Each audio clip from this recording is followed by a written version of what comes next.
Ngayon gabi ng Tuesday, tayo ay binigyan ni Allah ng pagkakataon upang magnilay, matuto at muling mapalapit sa Kanya. Sa katahimikan ng gabi, naway ang bawat salita ay maging paalala ng habag at gabay ni Allah sa ating buhay. At malugod po naming tinatanggap ang lahat ng nanonood at nakikinig, pati na ang ating tagapagsalita na si Sheikh Abdul Kahar Dimapunong. Bilang pagbungad ng ating muhadara ngayong gabi, ay nais ko muna pong simulan sa pagbabasa ng Quran.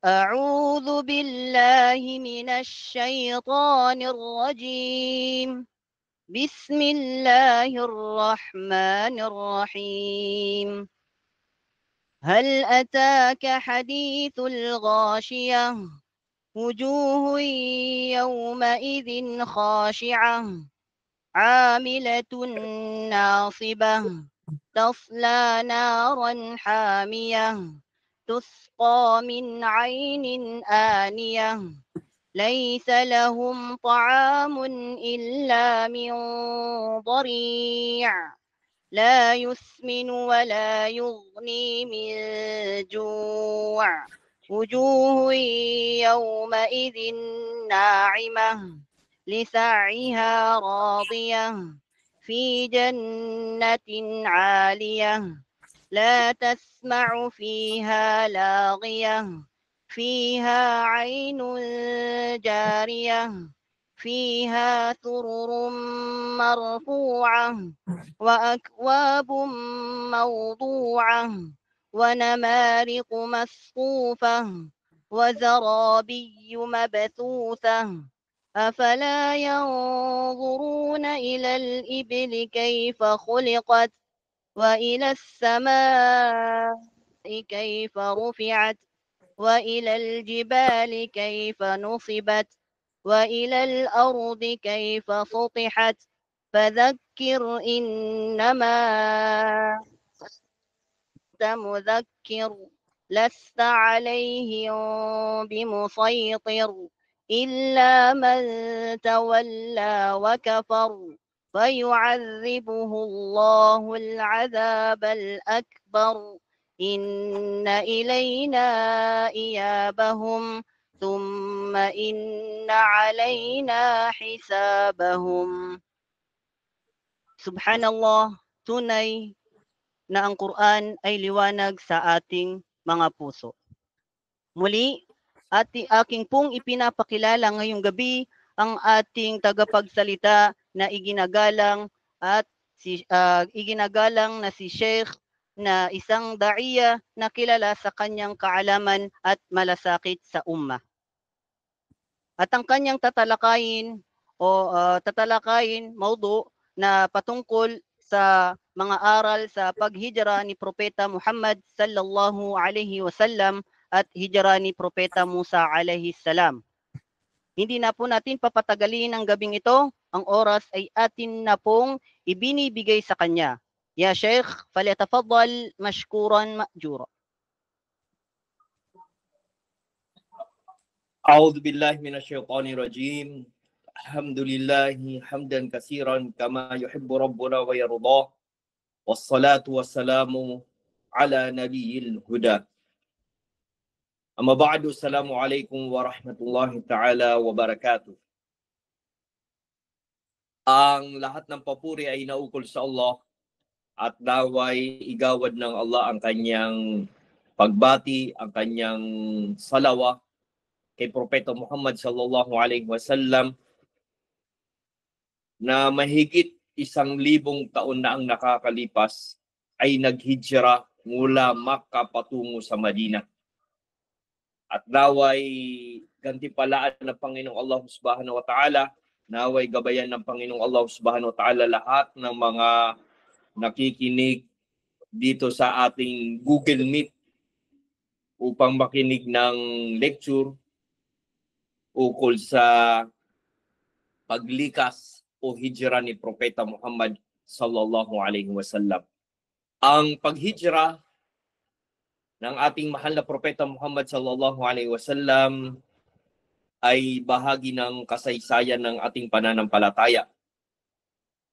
At hindi natin lubos na mauunawaan ang paghijra o paglikas kung hindi natin tatalakayin ng iilang bahagi kung ano ang pangyayari na nagdulot ng hijra.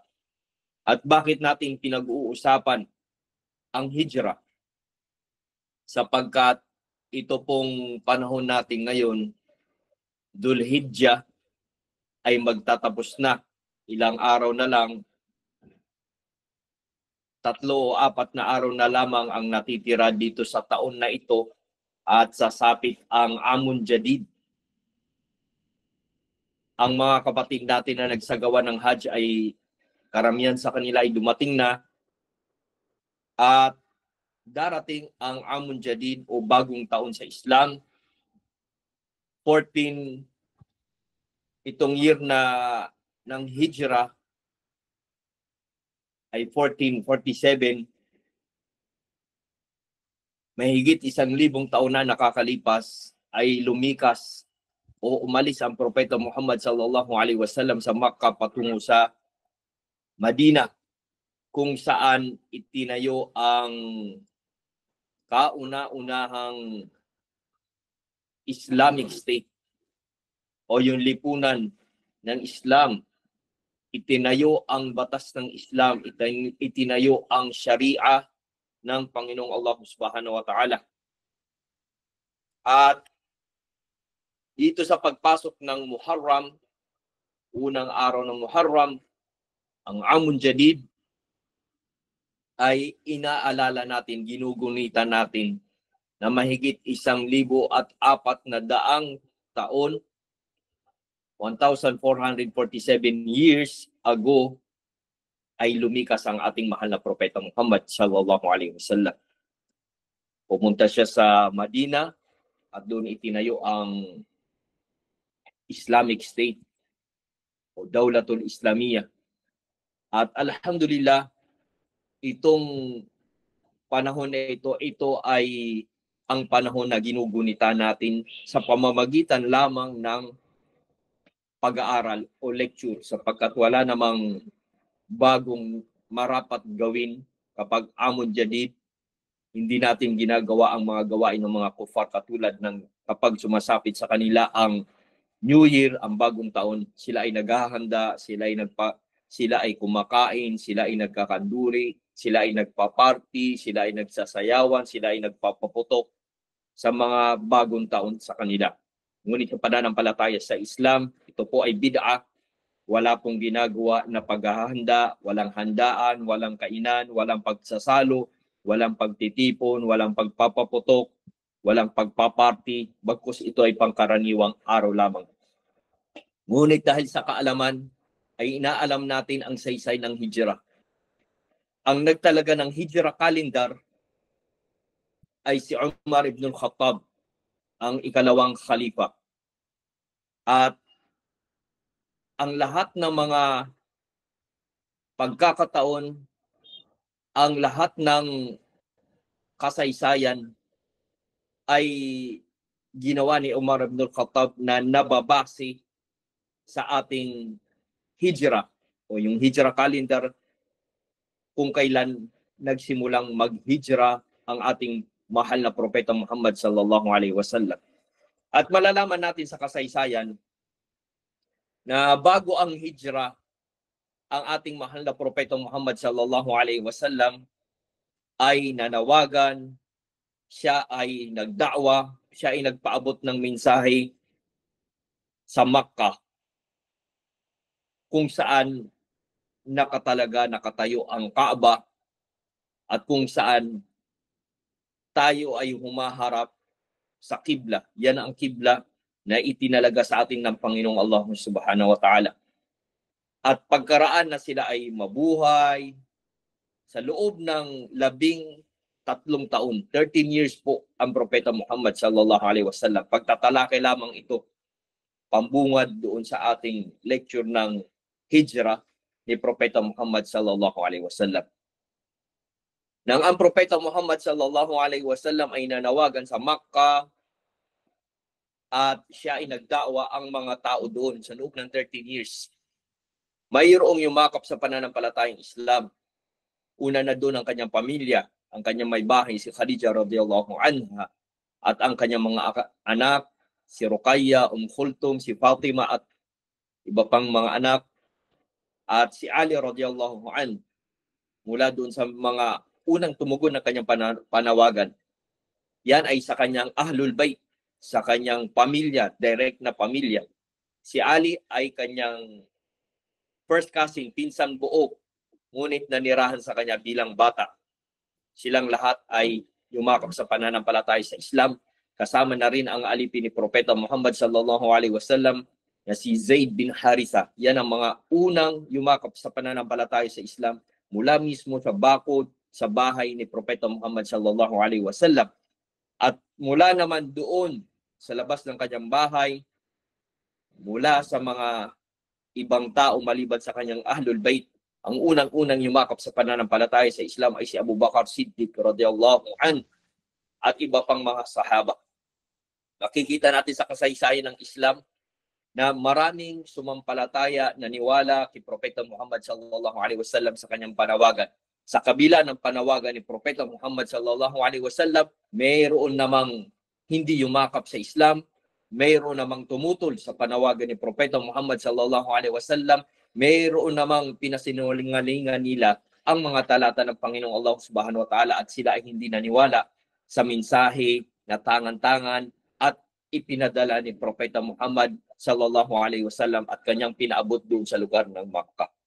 Kasama na doon sa mga hindi naniwala sila Abu Sufyan sa unang pagkakataon sa panahon ng ang mga tao ay naninirahan sa Makkah. Kasama na doon si Abu Sufyan na hindi sumampalataya sa katuruan ni Propeta Muhammad sallallahu alaihi wasallam, ngunit sa huling bahagi siya ay yumakap sa Islam. Ngunit hindi po ito sa panahon ng Makkah. Ulitin natin ilang taon na nawagan ang Propeta Muhammad sallallahu alaihi wasallam, 13 taon, 13 years po. At kasama na rin doon sa mga hindi sumampalataya ang mga taong tumutol kay Propeta Muhammad sallallahu alaihi wasallam at lumaban. Kasama na rin diyan si Abu Jahal. O, yan po ang kalaban ni Propeta Muhammad sallallahu alaihi wasallam. At ang mga taong to maliban pa sa kanilang pagtutol sa mensahe ni Propeta Muhammad sallallahu alaihi wasallam ang Islam, ay kinalaban pa nila ang Propeta sallallahu alaihi wasallam. Kaya madaling sabi sa unang bahagi ng panawagan ni Propeta Muhammad sallallahu alaihi wasallam, mayroong mga naniwala sa kanya at ang unang bahagi ng panawagan ni Propeta Muhammad sallallahu alaihi wasallam nang siya ay nanawagan sa Makkah sa panahon ng Makkah bago ang Hijrah, dalawang pagkakataon po. Ang unang pagkakataon, ang unang senaryo ng panawagan o da'wa ni Propeta Muhammad sallallahu alaihi wasallam ay ang panawagan na pasikreto. Ang unang panawagan ni Propeta Muhammad sallallahu alaihi wasallam ay palihim. Palihim siyang nagpapaabot ng mensahe ng Islam, palihim siyang nagdadawa, siya ay pumupunta sa kanyang mga kaibigan, bahay-bahay, pinapaabot niya ang mensahe ng Islam. Kaya naman yumakap ang mga sumampalataya, ang mga sahaba ni Propeta Muhammad sallallahu alaihi wasallam, una na doon katulad ng ating nabanggit, si Umar ibn al-Khattab. Kasama na rin doon si Abu Bakar. Ang unang-unang yumakap sa Islam, si Abu Bakar, at kalaunan ay yumakap sa Islam si Umar ibn al-Khattab. Kasama sa gawain ng pagdadawa ni Abu Bakar naman sa pamamagitan ng da'wa, sa pamamagitan ng panawagan ni Propeta Muhammad sallallahu alaihi wasallam, ay nanawagan din si Abu Bakar Siddiq at ang yumakap sa kanya ay sila Abdurrahman bin Auf at si Uthman bin Affan na mga kilalang at tanyag na sahaba ni Propeta Muhammad sallallahu alaihi wasallam. At yumakap din sa pananampalataya sa Islam ang tiyuhin ni Propeta Muhammad sallallahu alaihi wasallam na si Hamzah bin Abdul Muttalib, at yumakap din katulad ng ating nabanggit si Umar ibn al-Khattab. At dahil doon sa panawagan ni Propeta Muhammad sallallahu alaihi wasallam ay lumaganap ang pananampalatayang Islam unang-una po diyan po sa lugar ng Makkah. At dahil sa unang bahagi ng panawagan ni Propeta Muhammad sallallahu alaihi wasallam ay palihim, maraming yumakap sa Islam, kabilang na rin doon si Ammar bin Yasir, kasama ang kanyang mga magulang, ang kanyang ama at ina, yumakap sa pananampalataya sa Islam, si Bilal bin Rabah radhiyallahu an, at isang alipin na yumakap sa pananampalataya sa Islam na kinilala natin bilang muadzin. Siya ay tumatawag ng adhan. Siya ay tumatawag sa pamamagitan ng kanyang magandang boses. Itong adhan o tawag natin dito ay bang, siya ay tumatawag at ito ay gawain niya. Inutos sa kanya ni Propeta Muhammad sallallahu alaihi wasallam kalaunan doon sa Madina. Kaya ang unang panawagan po ni Propeta Muhammad sallallahu alaihi wasallam ay ang palihim na pagdadaawa, palihim na panawagan. Pagkatapos ng palihim na panawagan ay lantarang panawagan naman ang ginawa ni Propeta Muhammad sallallahu alaihi wasallam. Sinasabi nating yung lantarang pagpapahayag, ibig sabihin nito ay public dawa. Yan po ang ginagawa ni Propeta Muhammad sallallahu alaihi wasallam. At alhamdulillah, natuto rin tayong magpa-public dawa. Pumupunta tayo sa mga lugar, sa mga palengke, sa mga lugar, open spaces, mga park. Yung pagsasagawa natin ng da'wa, public da'wa, ayan din ay alinsunod sa nakikita natin na gawain ni Propeta Muhammad sallallahu alaihi wasallam, na pagkaraan ng palihim na pagdada'wa, ang Propeta Muhammad sallallahu alaihi wasallam ay nagda'wa ng lantaran, ibig sabihin public da'wa. At lantaran ang pagdada'wa ni Propeta Muhammad sallallahu alaihi wasallam sa Makkah. Kaya naman nang napansin nila ng mga Quraysh, ang tribo ng Quraysh ay ang tribo ni Propeta Muhammad sallallahu alaihi wasallam, at ito ay nabuhay at sila ay namuno, sila ay nangalaga ng pagsasagawa o pagbibisita ng mga tao. Sila ang mga host. Ibig sabihin ng host, sila ang tagapagtanggap ng mga bisita ng Panginoong Allah subhanahu wa ta'ala na bumibisita, na nagsasagawa ng umrah, na nagtatawaf doon sa Makkah. Ito po ang mga Quraysh at ito ay tribo ni Propeta Muhammad sallallahu alaihi wasallam. Kaya nang nanawagan ng Propeta Muhammad sallallahu alaihi wasallam ng kanyang pananampalataya ng la ilaha illallah at ang pangalan nito ay Islam, at nalaman ito ng mga Quraysh, at ang mga Quraysh ay musyrikun. Sila ay mga musyrik, sila ay sumasamba sa mga rebulto, sa mga Diyos-Diyosan na napapaligid doon sa Kaaba, 360 na mga idols, sinasamba ng mga taong ito ng mga Quraysh. At ang kasaysayang ito na binabanggit natin, ito ay nakapukit sa kasaysayan ng pananampalatayang Islam. At ang Propeta Muhammad sallallahu alaihi wasallam ay ipinagbawal niya, iniwaksi niya at inilantad ni Propeta Muhammad sallallahu alaihi wasallam na ito ay shirk, ito ay haram. Napakalaking kasalanan ang pagtatambal sa Panginoong Allah subhanahu wa ta'ala, at pinakilalang muli ni Propeta Muhammad sallallahu alaihi wasallam ang tauhid, ang la ilaha illallah. At yaong mga yumakap sa pananampalatayang Islam, yumakap sa tauhid, kinilala nila na walang Diyos maliban sa Panginoong Allah subhanahu wa ta'ala. Yaong namang mga kumalaban kay Propeta Muhammad sallallahu alaihi wasallam ay nanatili sa shirk, kaya ang tawag sa kanila ay mga musyrikun, yaong mga nagtatambal sa Panginoong Allah subhanahu wa ta'ala. At nang nalaman ng mga musyrikun, ng mga Quraysh, ang panawagan ni Propeta Muhammad sallallahu alaihi wasallam, ay sila ay tumutol at sinaktan nila ang kanilang mga pamilya na yumakap sa pananampalatayang Islam. Sinaktan po nila hanggat sa dumating ang panahon na sinaktan nila ang sahabi at ang mga sahaba, katulad ni Bilal radhiyallahu anhu, sinasaktan na nila mga Muslimin. Kaya naman naalarma ang Propeta Muhammad sallallahu alaihi wasallam at umabot sa pagkakataon na sa harap mismo ni Ammar bin Yasir, ang sahabi ni Propeta Muhammad sallallahu alaihi wasallam, kumpanyon, pinatay ang kanyang dalawang magulang sa harap mismo ng isang sahabi ng kumpanyon ni Propeta Muhammad sallallahu alaihi wasallam. Tinaga doon sa may private part ang kanyang ina, sa pamamagitan ng tinatawag natin na spear, yung napakalaking pantusok, at pinatay po sa kanyang harap ang kanyang ina at ang kanyang ama. At sila ay pinayuhan ni Propeta Muhammad sallallahu alaihi wasallam na manatiling nagsasabar o matimpiin sapagkat ipagkakalob sa kanila ng Panginoong Allah subhanahu wa ta'ala ang kanyang paraiso. Kaya naman ang unang-unang shahid Ang unang-unang martir sa pananampalatayang Islam ay ang ina at ama ni Ammar bin Yasir na sahabi ni Propeta Muhammad sallallahu alaihi wasallam, kanyang companion.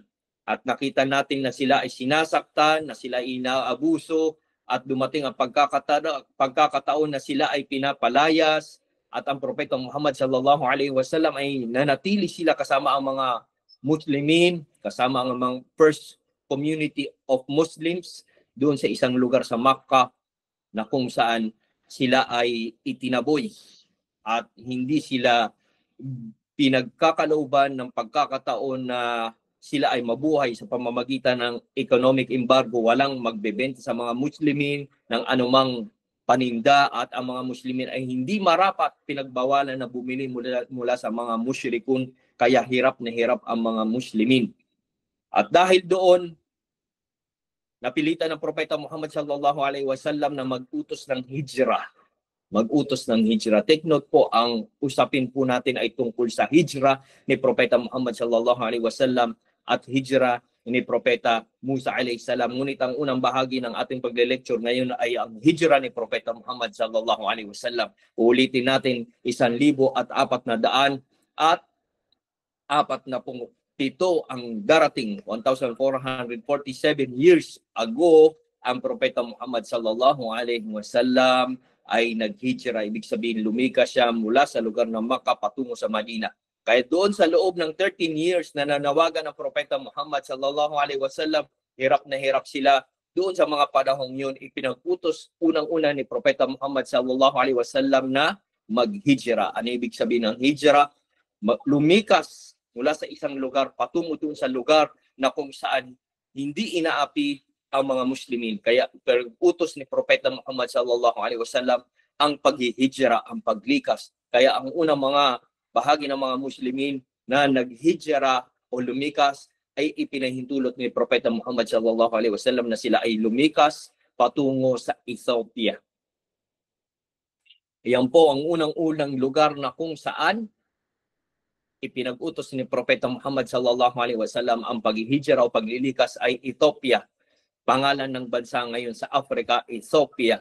Ngunit ang pangalan niya sa panahon ni Propeta Muhammad sallallahu alaihi wasallam ay Abyssinia.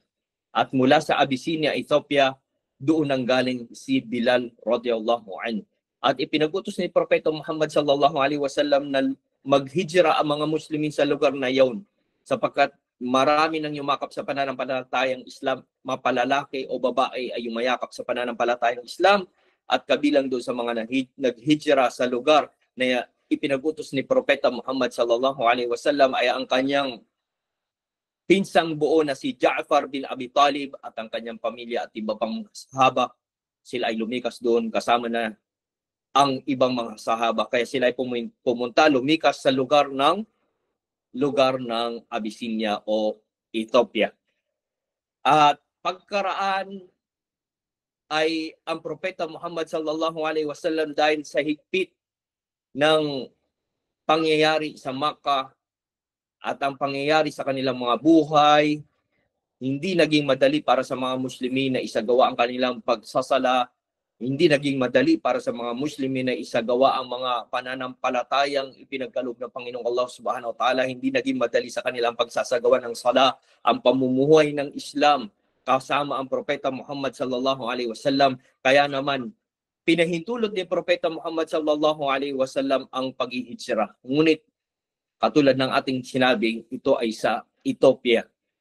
Ito ay sa Abyssinia. Wala pa pong usapin dito tungkol sa Madina. Ngayon, ang katanungan, paano nangyari na ang mga Muslimin ay naghijra sa Madina? Ano ba ang pangyayari? Paano nagkaroon ng contact? Paano nagkaroon ng ugnayan na ang Propeta Muhammad sallallahu alaihi wasallam sa Makkah ay tumungo siya sa Madina? Paano nangyari? Sino ang mga contact? At sino ang nag-imbita ni Propeta Muhammad sallallahu alaihi wasallam? Ito po itatanong natin mamaya. Ito na rin po ang kasagutan. Na ang Propeta Muhammad sallallahu alaihi wasallam, katulad ng sinabi natin, 13 years, 13 taon siya ay nanawagan, siya ay nagda'wa sa Makkah. Ang unang kanyang panawagan ay palihim. Sunod naman ay lantaran sa loob ng Makkah. At nakita ni Propeta Muhammad sallallahu alaihi wasallam na lumalakas ang pananampalatayang Islam, ngunit humihigpit naman ang kanilang buhay sa loob ng Makkah. Ipinag-utos sa kanya ng Panginoong Allah Subhanahu wa Ta'ala na manawagan sa labas ng Makkah. Kaya ang unang-unang pinuntahan ni Propeta Muhammad sallallahu alaihi wasallam ay sa Taif. Yan po, sa Taif. Taif. Yan po ay lugar sa Saudi Arabia na malapit may kalapitan sa Makkah, kaya naman nanawagan doon ng Propeta Muhammad sallallahu alaihi wasallam, ngunit pagdating niya sa lugar na yun ay pinagbabato si Propeta Muhammad sallallahu alaihi wasallam, sinaktan siya ng mga tao doon, kaya naman ang Propeta Muhammad sallallahu alaihi wasallam ay duguan, pinaabot niya ang la ilaha illallah. Wala pong nanampalataya doon sa mga taong yun sa unang bahagi, kaya naman ang Propeta Muhammad sallallahu alaihi wasallam at bumalik at galit na galit ang anghel ng Panginoong Allah Subhanahu wa Ta'ala sapagkat doon sa pangyayaring pananakit o pagbabato kay Propeta Muhammad sallallahu alaihi wasallam at duguan ng ating mahal na Propeta Muhammad sallallahu alaihi wasallam. Yun ay isang bahagi ng panawagan at karanasan ng Propeta Muhammad sallallahu alaihi wasallam. Kaya naman bumalik ang Propeta Muhammad sallallahu alaihi wasallam sa Makkah at ang Panginoong Allah Subhanahu wa Ta'ala tinulungan niya ang pananampalatayang ito. Ngunit sa loob ng 13 years na panawagan ni Propeta Muhammad sallallahu alaihi wasallam ay inaapay pa rin ang mga Muslimin at sila ay sinasaktan.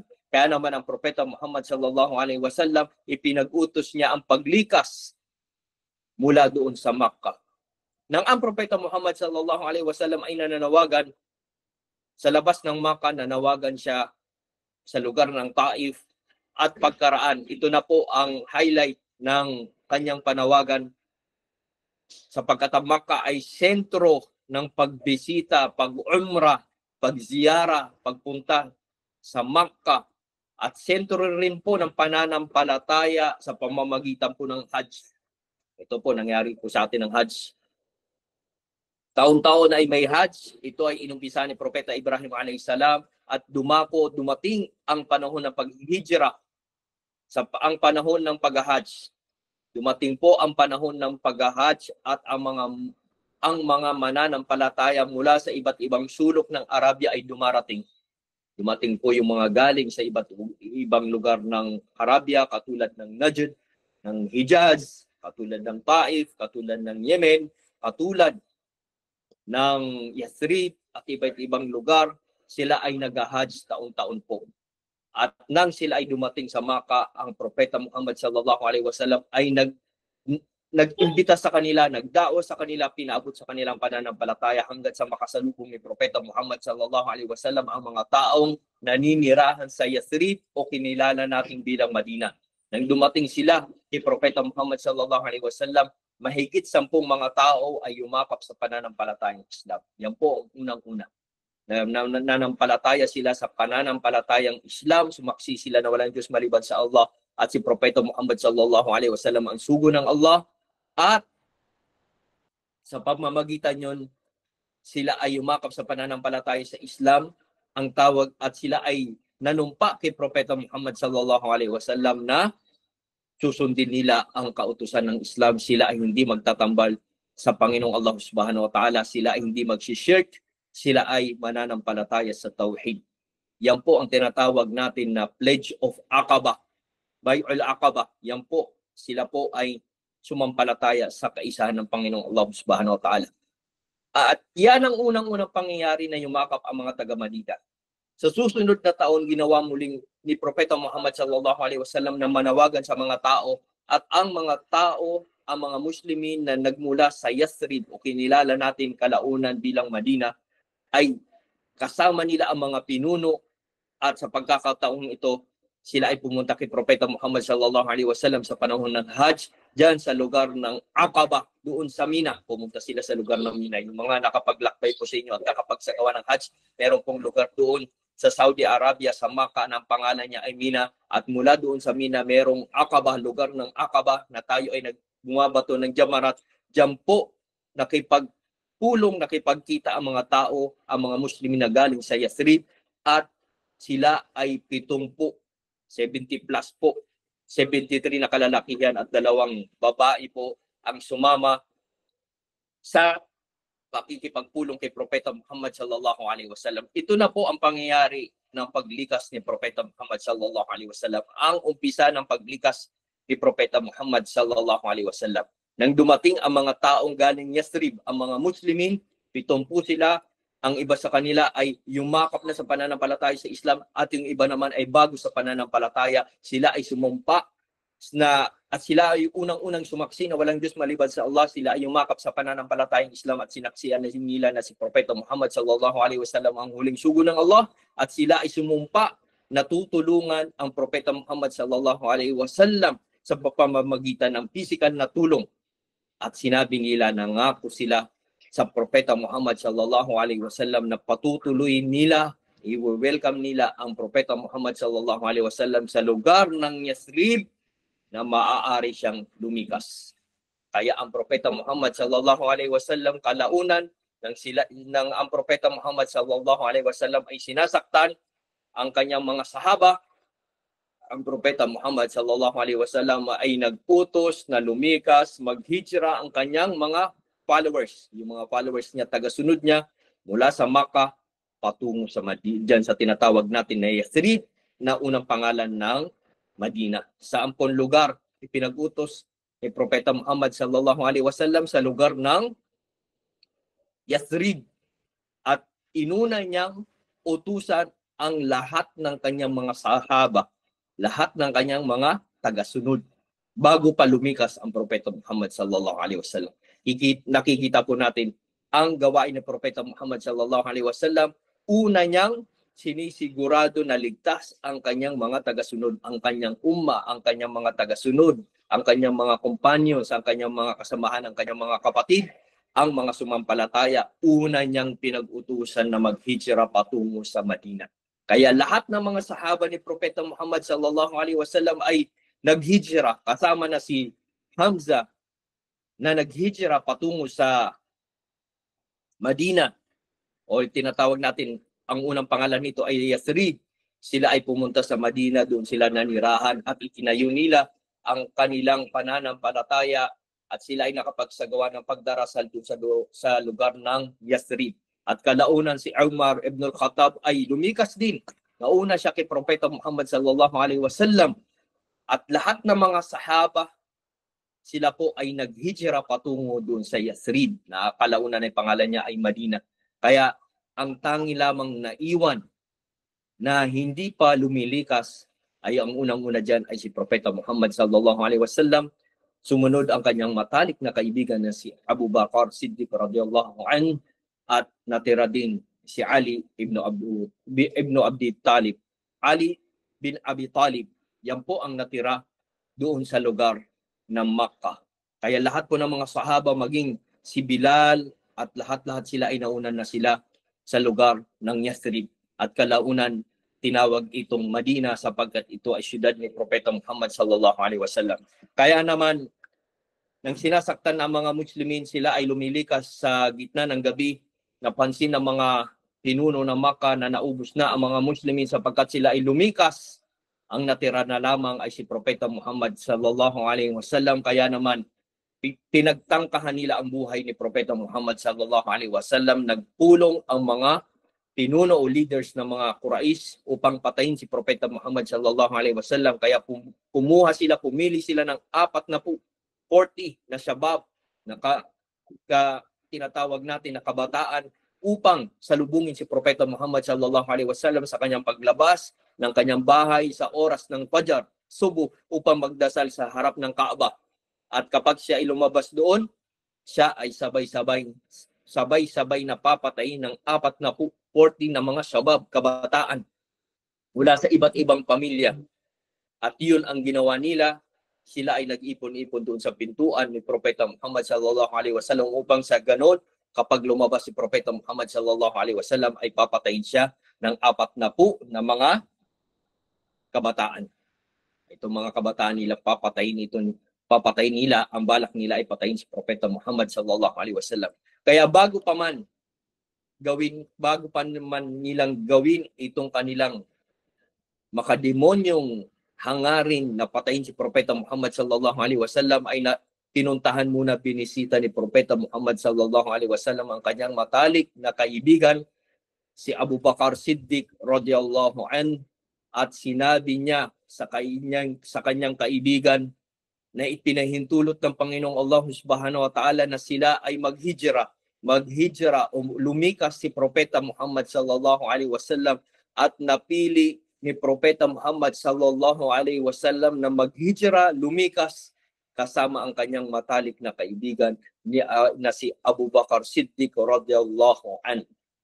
Kaya naman, ayon sa ulat ni Aisha radhiyallahu an, ito na ang pinakamagandang pagkakataon, ito na ang pinakamalaking karangalan sa buhay ni Abu Bakar Siddiq na narinig niya kay Propeta Muhammad sallallahu alaihi wasallam na walang pinili ang mahal na Propeta Muhammad sallallahu alaihi wasallam na makakasama sa kanyang mahabang paglalakbay na paglikas, paghijra mula sa lugar na Makkah patungo sa Madina. Kaya naman umiyak si Abu Bakar Siddiq radhiyallahu anhu sa narinig niya si Propeta Muhammad sallallahu alaihi wasallam na siya ang pinili personal ni Propeta Muhammad sallallahu alaihi wasallam na makakasama sa kabila ng paghihirap at sa kabila ng banta ng kamatayan.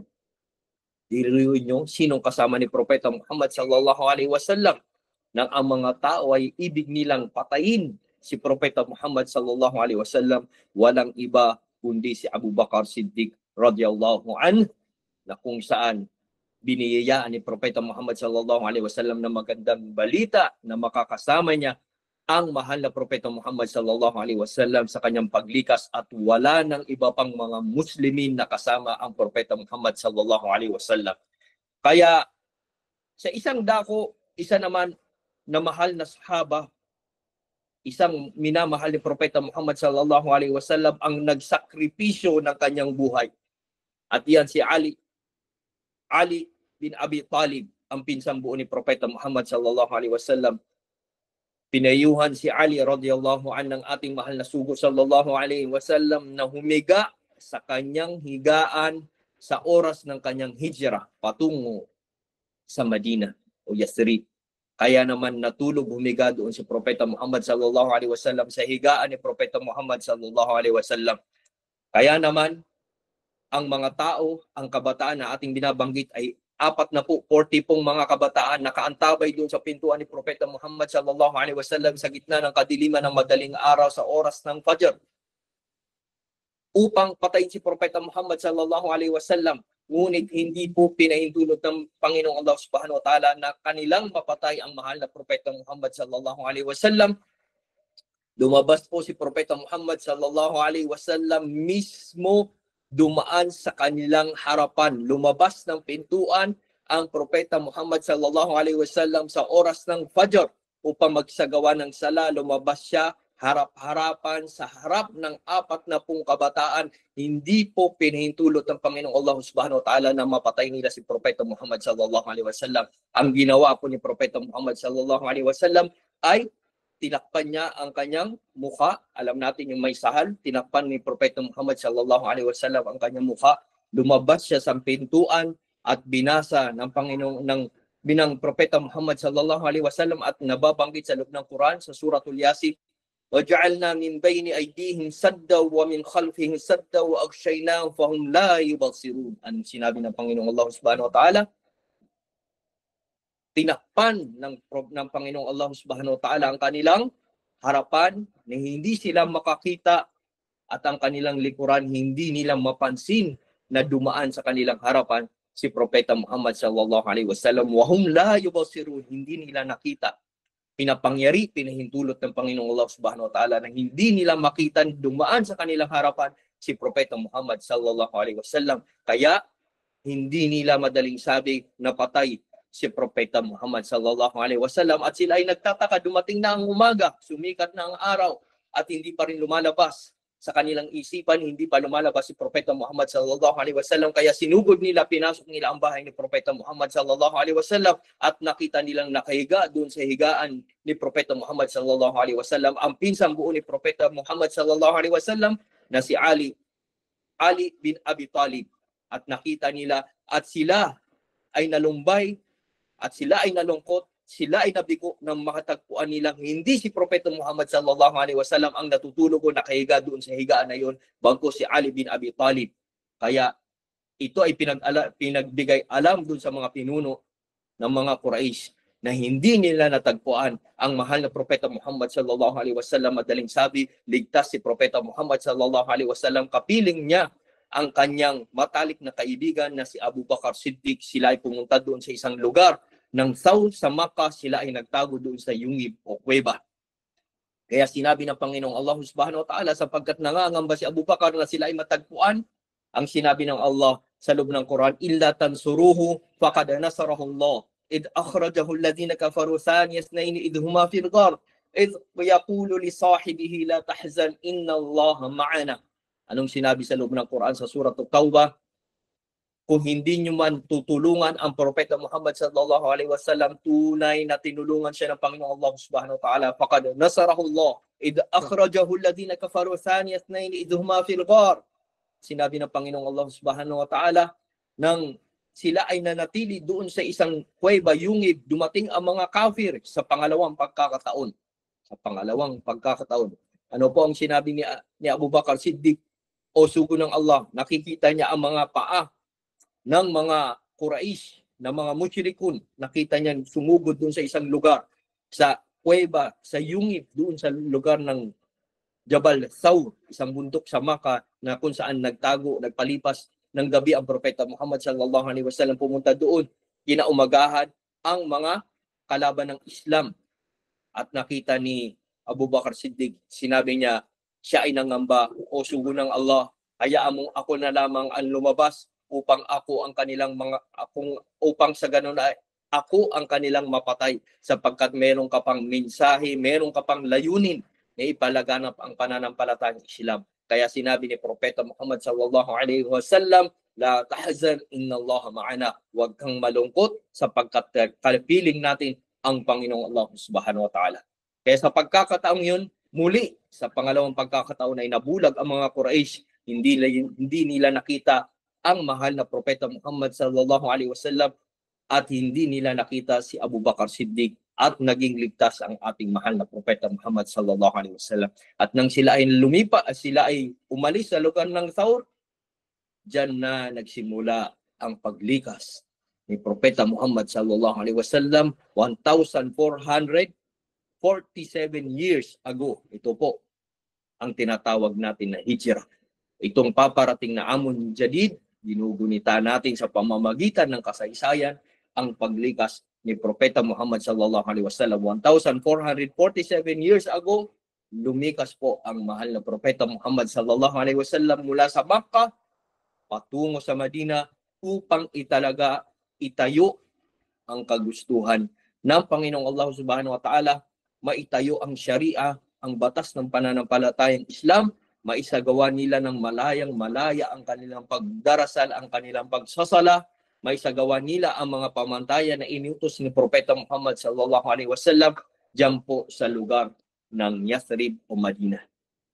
Kaya mga kapatid sa pananampalataya sa Islam, naway makakuha po tayo ng aral diyan po sa tinatawag natin na hijrah ni Propeta Muhammad sallallahu alaihi wasallam. Nang ang Propeta Muhammad sallallahu alaihi wasallam ay naghijrah mula sa Makkah, dumating siya sa Madina, at ang mga tao doon, sabik na sabik silang makapiling, makita. May mga tao hindi nila nakita ang Propeta Muhammad sallallahu alaihi wasallam, at yun ang unang-unang pagkakataon na ang Propeta Muhammad sallallahu alaihi wasallam ay kanilang makikita. Kaya mula sa Makkah, nang ang Propeta Muhammad sallallahu alaihi wasallam ay parating sa Madina, ang lahat ng tao sa Madina ay pumunta sa isang lugar upang salubungin ang mahal na Propeta Muhammad sallallahu alaihi wasallam. Unang-unang pinagtipunan nila ay ang lugar ng tinatawag natin na Quba, kung saan nakatayo ang Masjid Al-Quba.